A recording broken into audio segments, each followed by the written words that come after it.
বনগাঁ উত্তরের বিজেপি বিধায়ক অশোক কীর্তনিয়াকে ঘিরে বিক্ষোভ দেখালেন স্থানীয় বাসিন্দারা। তৃণমূল লোক পাঠিয়ে বিক্ষোভ দেখিয়েছে বলে অভিযোগ করলেন বিধায়ক।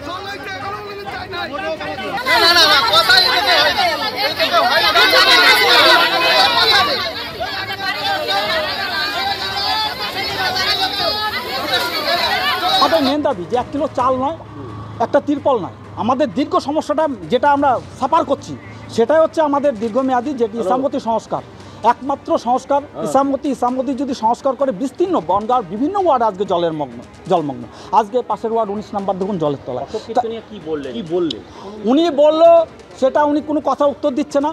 হ্যাঁ, এবং উনি কি বলছে যে এটা আমার কাজ না, এমপির কাজ।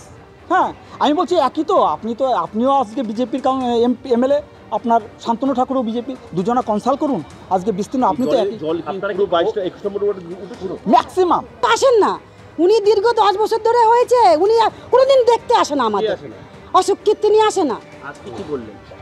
আজকে বলছে স্যার এখন দাঁড়ান আমরা কিছু কথা বলবো, বলছে এখন কথা বলবো না, বাড়ি গিয়ে কথা বলবো। তাহলে আমরা কি সবাই কাজ বন্ধ দিয়ে তার বাড়ি গিয়ে দেখা করবো? কি চাইছেন আপনারা? আমরা চাইছি লেভেল করেছে ওইটা হোক, আমাদের এখানে ইছামতি নদীটা সংস্কার করুক, এটাই আমরা চাই। তাহলে আমরা একটু বাঁচতে পারবো এখানে। 21 নম্বর ওয়ার্ডে এসেছি বন্যা অধুষ্যিত এলাকা দেখতে।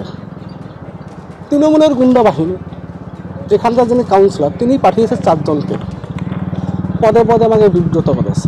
35 বছরের কাউন্সিলর।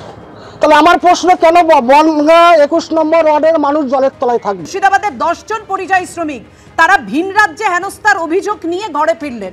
বিহারে কাজে গিয়ে তাদের হেনস্থার শিকার হতে হয়েছে, এমনটাই অভিযোগ করছেন তারা। আবার ওই একই অভিযোগ, বাংলায় কথা বলেছিলেন, এটাই তাদের অপরাধ। 15 দিন ধরে তাদের আটক করে রাখা হয় এবং তারা দাবি করছেন শ্রমিকরা যাতে তাদের কিভাবে হেনস্থার শিকার হতে হয়। মোবাইল নিয়ে নেয় পর্যন্ত বিহার পুলিশ। নথি দেখালেও তারা ছাড় পাননি, ভুয়ো বলে সেই সমস্ত নথি খারিজ করে দেওয়া হয়। শ্রমিকরা কি বলেছেন রাখবো আপনাদের সাথে। ঘটনা বলতে জানি কি, আমরা ওইখানে 7 থেকে 8 বছর ওখানে কাজ করতাম বিহারে, একটা রুমে থাকতাম। এতদিন পর্যন্ত কোনো কোনো ঝুট ঝামেলা কিছুই ছিল না। হঠাৎ করে স্যার একদিন 6-7 দিন আগে রাত্রেবেলায় ওখানকার কিছু লোক আমাদের ঘরে ঢোকে। বাংলাদেশি, বাংলা কথা বলা মানে আমি বাংলাদেশি। আমাকে একটা ছেলে মেরেছিল, ওই এক ছেলেটাকে মেরেছিল, এই একটা ছেলে আছে ওখানে। তো যান বাঁচার জন্য স্যার আমরা ওখান থেকে চলে এসেছি। আপনাদেরকে থানা নিয়ে গেছিল? না স্যার, থানা নিয়ে যায়নি, একদিন নিয়ে গেছিলো, আমরাই গেছিলাম। আমরাই গেছিলাম মোবাইলের জন্য। মোবাইল আপনাদেরকে দেয়নি? না স্যার, আমরা চাইবো মন্ত্রী মশাইয়ের কাছে একটা অনুরোধ করবে যাতে আমাদের মোবাইলগুলো আমরা ঠিক মতো পাই।